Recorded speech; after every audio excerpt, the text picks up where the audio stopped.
and I decided to do my final paper in technology used by children, the pros and the cons, just because technology is advancing so much throughout the years, and nowadays we are using technology every single day and we are exposing children to it.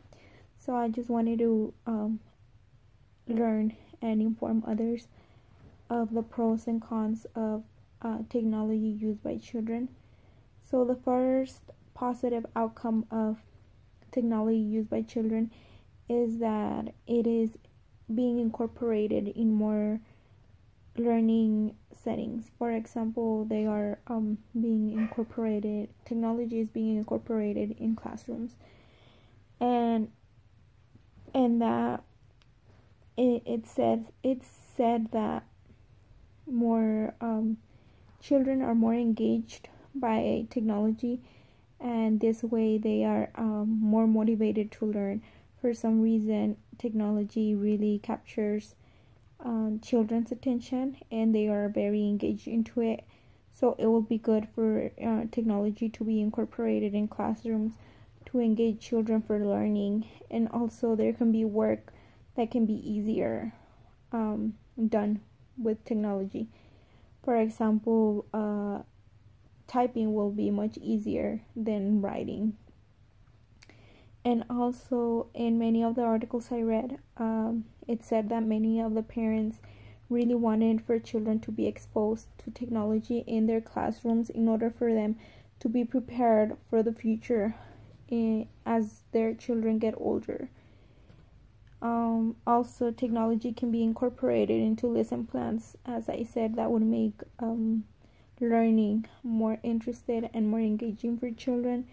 For example, if they're learning about animals or wild animals, let's say, then they might see a video with real wild animals. It doesn't even have to be cartoons now, because now technology gives us the opportunity to see real live videos. And also, children with diverse abilities can benefit from technology in classrooms. For example, if a child cannot see the text of a book, they might be able to see the text in a tablet, and they might be able to enlarge the text. Also, the second positive outcome of technology used in children is physical active. There might be children who are not very physical active, which is very important for their health. And technology can serve as a tool to motivate them to be active. There are games that can keep them active. There are games where they can play sports, do yoga or dance. And no game should replace actual exercising, but this might be a way to motivate them and get them started to be active. The third positive outcome is keeping track of children.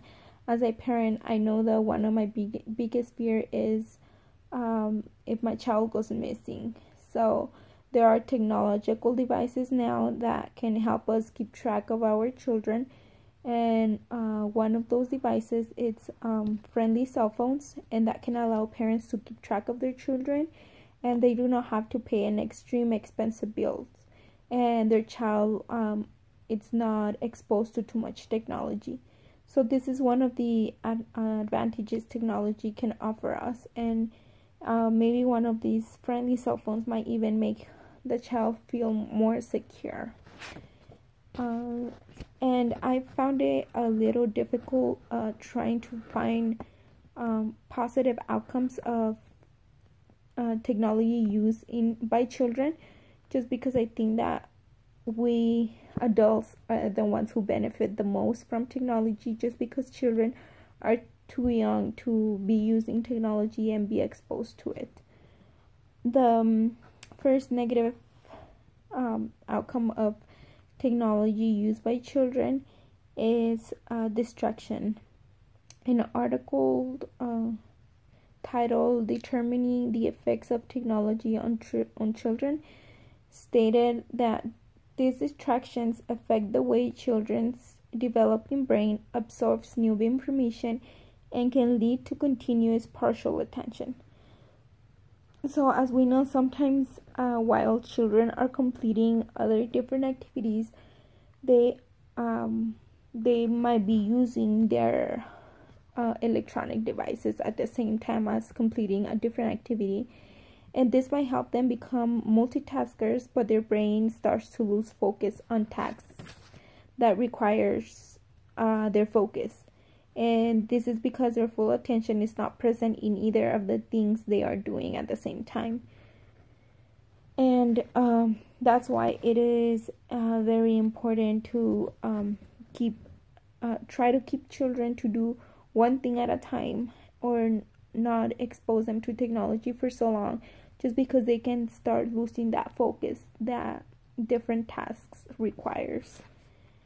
Also, as we know, technology is affecting children's health, and as we know, one of the biggest problems in the US is children's obesity, and it is not only happening because of high calorie food, but also because of technology. Technology now, it's replacing things that could be done by us humans. For example, now instead of walking upstairs, instead of using stairs, we now have elevators, or we now have more transportation. Even if we go to a very close place, we prefer driving instead of walking, which it would be great for us to take advantage of close places where we can go walking. And so technology, in some sort of way, it's substituting physical activity, and also it is affecting social interaction, and social interaction is crucial for children's learning. Hatch, an author, states that it is required for children to socialize in order to develop appropriately. And I believe this is true because they can learn so much from others. They can practice their speech, they can listen to others talking and learning new vocabulary. They can learn to listen to others and to respect other people's point of view. So, and get to know that we are all different. So from socializing, children learn so much, and it helps in their development. And I have seen children not interacting even with the people at their houses. There can be their parents, their brothers, sisters, but some of the children are just in their room playing games, watching TV, or using a cell phone, tablet, and they're not interacting with their family, which is very important. Also, technology should be monitored in order to not displace those social activities such as interaction with peers, just because it benefits children so much. And also, through technology, children are being exposed to violent video games. They are, as we know, they are now very realistic, and they include fighting, shooting, and even killing. Games have been linked with more aggressive behavior in children who play them.